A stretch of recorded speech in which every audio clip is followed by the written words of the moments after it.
AMD reveals the next generation of their VCN 4.0, and it's curiously missing something at least I would consider important. Let's get into the hot news, everybody. I'm your Brett host. We're going to be going over the hottest tech news on the internet while you enjoy your breakfast. We're going to start off today talking about AMD's disclosure of VCN 4.0, which tells us about what the GPUs are actually going to support for their RDNA 3 GPUs, or the next generation GPUs, as it were. This being published as part of what's going to be supported over on Linux, and it's curious for a couple of reasons. Number one, VCN 4 usually stands for Video Core Next, but the update that was given now stands for Video Codec Next, which could be a typo. It could be that AMD is just deciding to change the name of what VCN stands for, but regardless, it kind of gives us the indication of what the graphics cards are going to be able to do.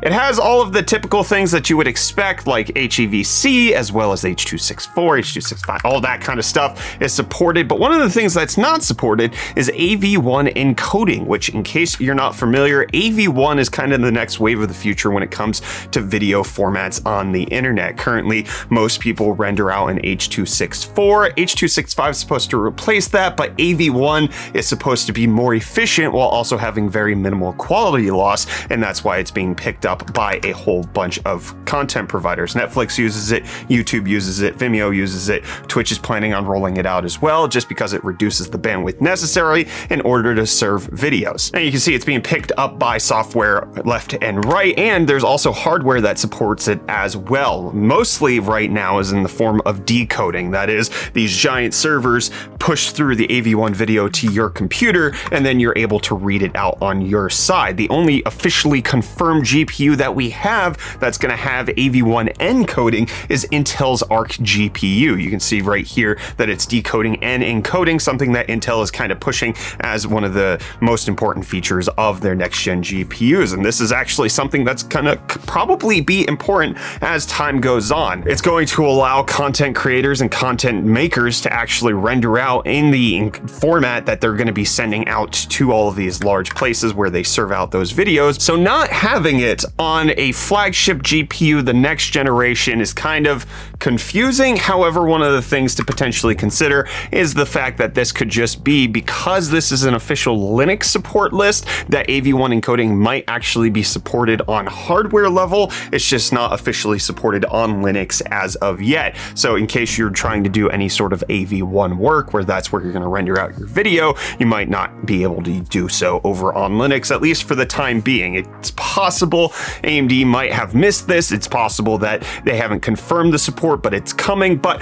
the fact that it's not there and the only GPU company that does have it is Intel right now, kind of concerning. Also, slightly concerning has been AMD's propensity to remove encoding and decoding features from their GPUs, namely the RX 6500 XT and RX 6400. They both lack H.264 and H.265 encoding capabilities, as well as lacking AV1 decoding abilities. So AMD has not been a stranger to removing feature sets when it comes to encoding and decoding a video just to ship their GPUs. So it could be possible that the next generation GPUs by AMD might not have this feature, might be a worse choice than Intel in case you're any sort of content professional who needs hardware acceleration on these types of things. And so you'll have to look towards Apple or Intel, and maybe Nvidia might confirm it for the RTX 40 series. But let me know if this matters to you down below. But a lot of people matter to fill out the Steam hardware survey. I think that's the segue I was going for, because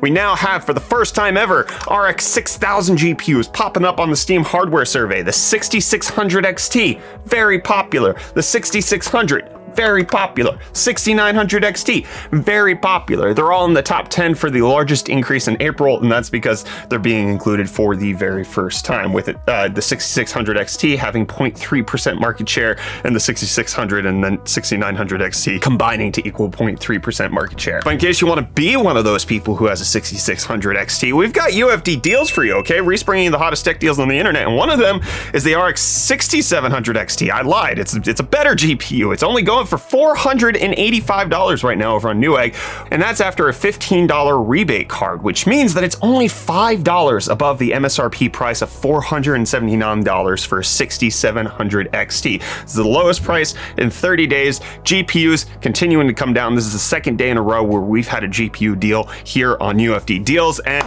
it looks like the future is improving on that front. But oh, the future is not improving for the Prince of Persia remake. Did you see that? When the original trailer came out? Catlin, you have to show that to them. They are wrong.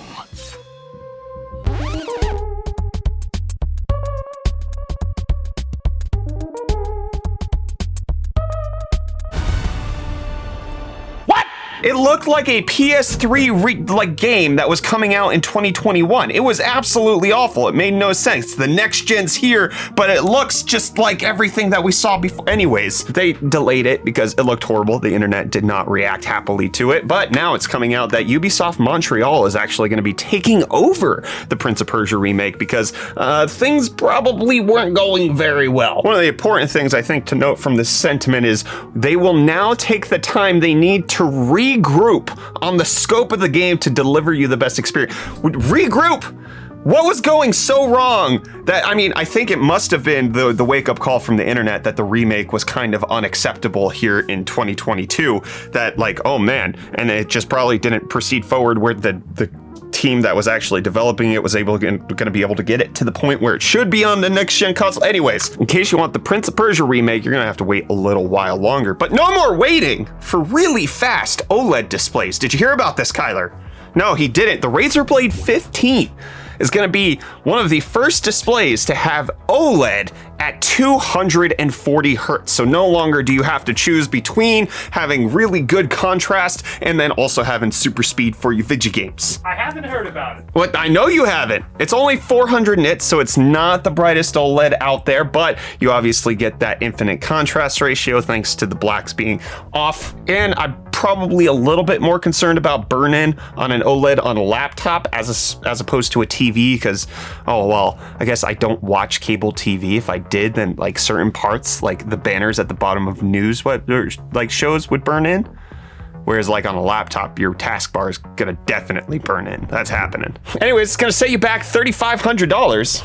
It's coming out in the fourth quarter of this year. Currently, the only OLED display I think Razer sells right now is a 4K 60 hertz. So combining the best of the both worlds, super contrast, super fast. I don't get 240 hertz on a laptop. I mean, I guess some people are playing like CSGO and Valorant where they need that, but like, why? I don't know, you let me know about it down below in the comments, and I'm gonna let you know that the 6950 XT, we got more details on this next GPU that's supposed to be releasing in just under a week. May 10th is when we're expecting these. It's gonna have a boosted total board power of 335 watts, which is over a 10% increase from the 6900 XT, but we're also getting details on the memory bandwidth, where it looks like it's gonna have nearly 1.7 terabytes per second of effective memory bandwidth. This obviously includes the Infinity cache that's on these GPUs, but that is a large increase. It's up over 64 gigabytes per second, so that's from the memory speed increasing, but also the graphics card being faster. The 6750 XT is supposed to have a 250 watt board power,